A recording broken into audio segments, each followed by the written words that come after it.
Kinat ko si Glad Hans, guys. Ayan, oh. Tagal na, siguro 1 linggo na. Okay naman, Hindi ko siya masyadong dinamihan ng lupa kasi gusto ko makahinga siya. Parang okay siya. Hindi na nalanta yung dahon. Tigas pa rin. Sana mag baby siya ng panibago. Yan. Sana wag siyang maharas ng kagagalaw ko. Alam mo yun. Yan. Ang kalikot ko kasi. Makalikot ako sa halaman. Yan.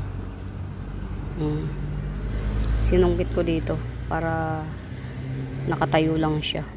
Yan. Meron pa akong isang gustong ipropa ito. Diba ang kulit? Ito.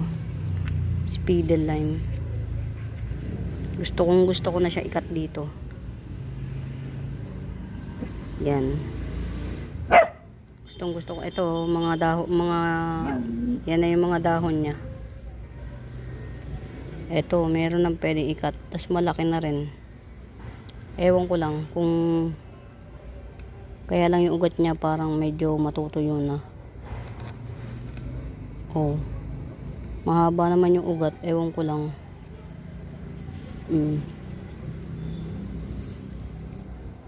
Gusto ko na siya ipropa. Lagi ko siyang tinitingnan.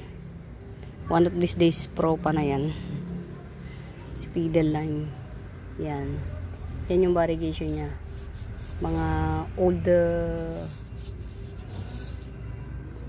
old plants na hindi siya naluluma, hindi masyadong bumababa yung value niya kasi nga yung variegation niya apakaganda. Naka-inbus yung dahon niya, yung parang pag nahigad ka, ganyan, nakikita niyo, parang pag nahigad naka-inbus yung dahon. Yan. One of these days propa na rin yan.